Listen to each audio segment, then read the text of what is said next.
খালি পায়ে স্বাভিমান যাত্রা, সনাতনীদের অপমানের প্রতিবাদে এখনো ক্ষমা চাইবেন না মমতা? এবং মমতা বন্দ্যোপাধ্যায় তো হিন্দু ধর্মের সন্ন্যাসীদের কাছে ক্ষমা চাইবেন না, কারণ মমতা বন্দ্যোপাধ্যায় জানেন যে হিন্দুরা একত্রিত হয়ে ভোট দেয় না। এটা যদি ইসলাম সমাজের কিছু হতো তাহলে উনি ক্ষমা চেয়ে নিতেন, কারণ জানেন তারা যে ইসলাম ধর্মগুরুদের কথায় মুসলিমরা এক হয়ে ভোট দেয়। মমতা বন্দ্যোপাধ্যায় যেভাবে সন্ন্যাসীদেরকে অপমান করেছেন, আমি তাকে সন্ন্যাসী মানি না। মমতা ব্যানার্জি কে? তিনি কে সন্ন্যাসী কে সন্ন্যাসী না, তিনি সার্টিফাইং অথরিটি, আইএসআই মার ছাপ দিবেন তিনি? কে সন্ন্যাসী না, এটা তার কাজ।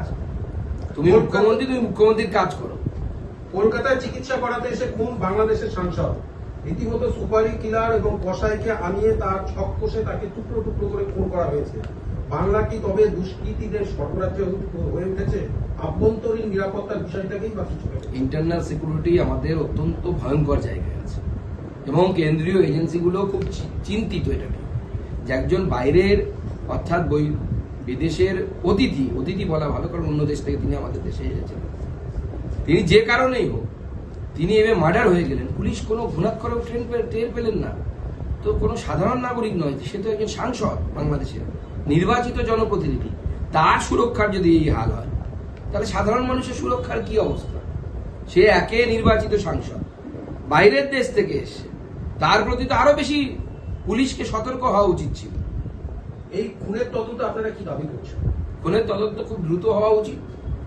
যদি কলকাতা পুলিশ না পারে তাহলে কেন্দ্রীয় এজেন্সিকে দেওয়া উচিত। যে বিষয়টা জানা যাচ্ছে তাতে হচ্ছে যাকে আনা হয়েছে অর্থাৎ জিয়াদ হালদার, যে কসাইকে নিয়ে আসা হয়েছে, তাকে মুম্বাই অবৈধভাবে ছিল বলে জানা গেছে এবং মাস দুয়েক আগে তাকে কলকাতায় নিয়ে আসা হয়েছিল। দেখুন, এরকম প্রচুর অবৈধ জিয়াদ, শাহজাহান, এরকম অনেকেই যারা পশ্চিমবঙ্গ নয় গোটা দেশের বিভিন্ন জায়গায় ছড়িয়ে ছিটিয়ে আছে। তো নতুন কিছু নয়, এইদেরকে বের করতে হবে খুঁজে। ভোটের প্রচারে গিয়ে তপশিলীদের সংরক্ষণের কথা গলা চড়িয়ে বলেন মুখ্যমন্ত্রী মমতা বন্দ্যোপাধ্যায়, অথচ নন্দীগ্রামে তার দলের কর্মীদের হাতে রীতিমতো তপশিলী মহিলাকে খুন হতে হয়েছে।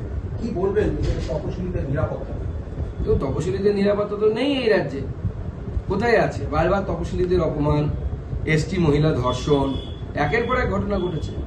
প্রত্যেকটি জেলায় শিডিউল কাস্ট, শিডিউল ট্রাইব যারা, তারা বারবার পদদলিত হচ্ছে তৃণমূল কংগ্রেসের নেতৃত্বের দ্বারা। আর এই যে ওবিসিদের সাথে মমতা বন্দ্যোপাধ্যায় হিন্দু ওবিসিদের সাথে যেভাবে তাদেরকে বঞ্চিত করলেন, 17% রিজার্ভেশনের 10% মুসলিম ওবিসি এর জন্য, 7% ওবিসি বির জন্য, ওর মধ্যে আবার 45খানা মুসলিম কাজ ঢুকতে পারে, এই যে করে 5 লক্ষ বেআইনি কাজ করে 5 লক্ষ ওবিসি সার্টিফিকেট তিনি বাতিল করে দিলেন, বাতিল করার ব্যবস্থা করলেন। এটা তো মমতা বন্দ্যোপাধ্যায় দায়ী। তারপরেও যদি কেউ বলে যে মমতা বন্দ্যোপাধ্যায় তপশিলীদের কথা ভাবে বা ভাবছে, তাহলে তো মূর্খের স্বর্গে বাস করতে হবে। তাহলে তো মনে হবে যে কসাইয়ের মুরগিকে ভালোবাসা একই ব্যাপার, মমতা বন্দ্যোপাধ্যায় তপশিলীদেরকে ভালোবাসা।